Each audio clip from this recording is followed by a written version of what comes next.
It is February 2024 as I record this video. February is always Black History Month, and at the risk of sounding pretty basic, cliche, predictable, I do want to bring some attention to the work of Dr. Martin Luther King Jr. Not because he's the greatest Black American or African American citizen that this country's ever known. He's certainly very important, very admirable, and I hold him pretty high on the list of kind of figures that I admire and even aspire to emulating in some ways in my own life, though I fall far short of that. But I do want to talk about Dr. King in relation to a Blu-ray that I recently received from Kino Lorber called King, a filmed record, Montgomery to Memphis. This is a very excellent document. It's a 3-hour compilation of what you might call Martin Luther King's greatest hits.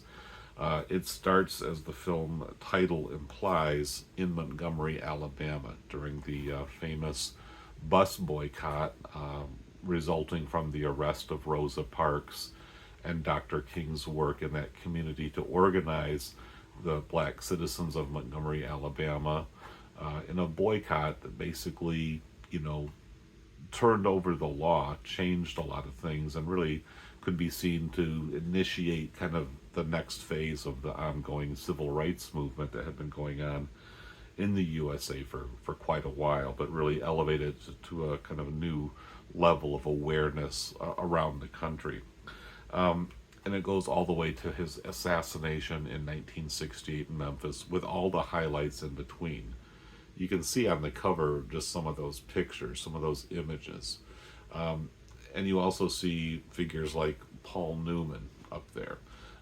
There are some celebrity pieces, little interludes. I'll show a few later on in this video of contemporary performers sympathetic to Dr. King's cause that spoke some pretty eloquent words of testimony and commemoration and challenge to the viewers. Let me tell you just a little bit about this film. It showed for one night in March of 1970. It was a special theatrical event. Theater owners around the United States agreed to sort of set aside whatever they regularly had programmed for their screens to show this film. A 3-hour, like I say, a compilation. It was a special one night only event. And of course, once you saw it, you couldn't just buy the video and take it home with you. And it fell out of circulation for quite a few years until decades later it was revived and kind of brought back to prominence. But there are so many scenes here. Of course, you've got I Have a Dream, and you've got King's comments on the Vietnam War, and you've got bits of sermons and other public gatherings that he addressed. You've got the bombing of his church and the Freedom Riders and Selma. I mean, all of the great events that are kind of rightfully celebrated and commemorated. On Martin Luther King Jr., his birthday, his federal holiday, and all of that. They're all contained in this film, which I think really is kind of like almost like an archive of the greatest moments of Dr. King's public life. Maybe it doesn't show everything, but it shows all the stuff that you might know of or think about as you just kind of mentally scroll through some of those highlights. And if you're a younger person perhaps who hasn't seen this, or if you just haven't taken the time to really study the life and work of Dr. Martin Luther King Jr., this is as good of a place to start. Obviously, he wrote quite a bit. There's some excellent books out there, biographies, etc.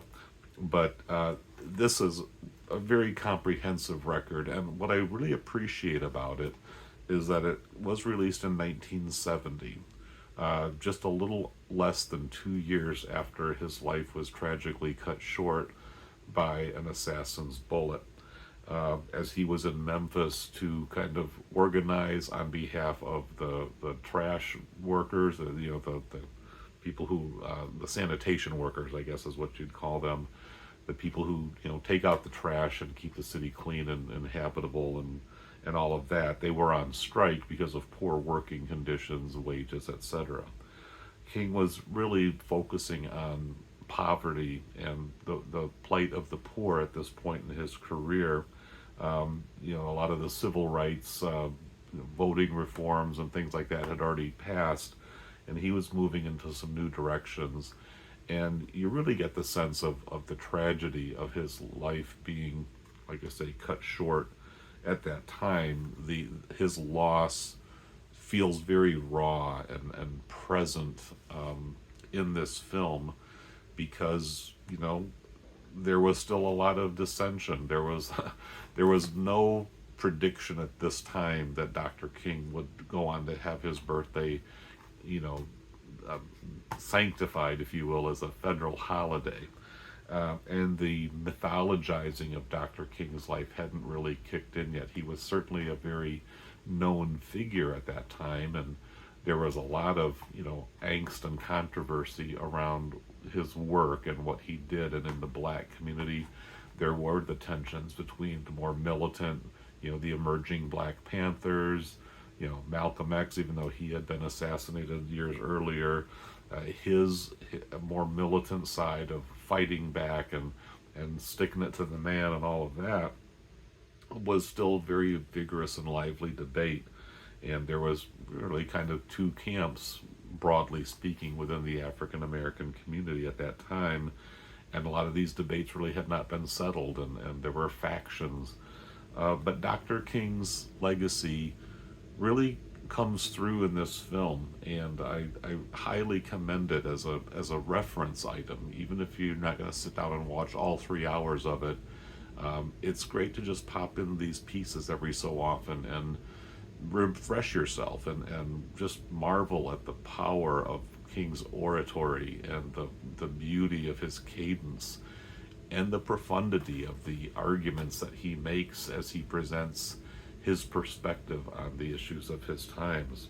Is an outer resentment, and you are forever fighting a degrading and degenerating sense of nobodiness. Then you will understand why we find it difficult to wait. You assert that our actions, even though peaceful, must be condemned because they precipitate violence. Isn't this like condemning Jesus because his unique God consciousness and never ceasing devotion to God's will precipitated the evil act of crucifixion? I have no despair about the future. I have no fear about the outcome of our struggle in Birmingham, even if our motives are at present misunderstood. We will reach the goal of freedom in Birmingham and all over the nation, because the goal of America is freedom. We will win our freedom because the sacred heritage of our nation and the eternal will of the Almighty God are embodied in our echoing demand. Ain't gonna let nobody turn me around. And I'm walking down that freedom, talking down that freedom, walking down that freedom road.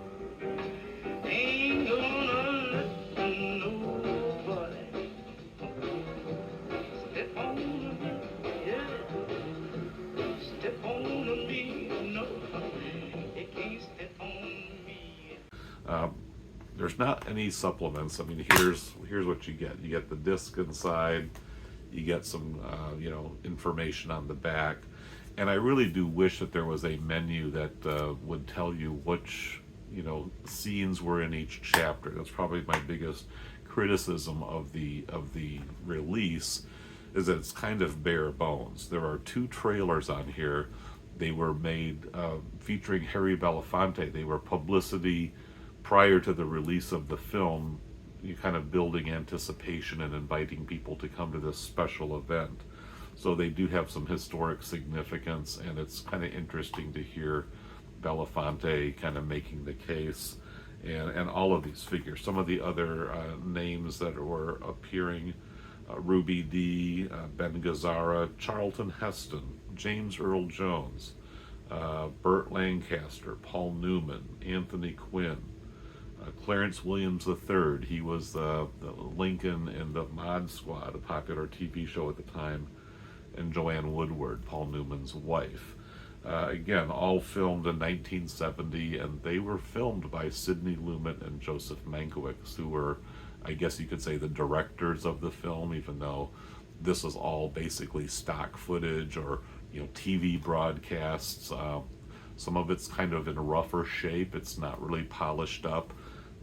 There may have been some restoration done for this release here, but you're not getting high fidelity visuals or sound. It's very basic documentary, but it's very well assembled, and I really do love the urgency that you get from watching this film, like I say, less than 2 years after he was taken from us, when it felt like he still had so much more work ahead of him.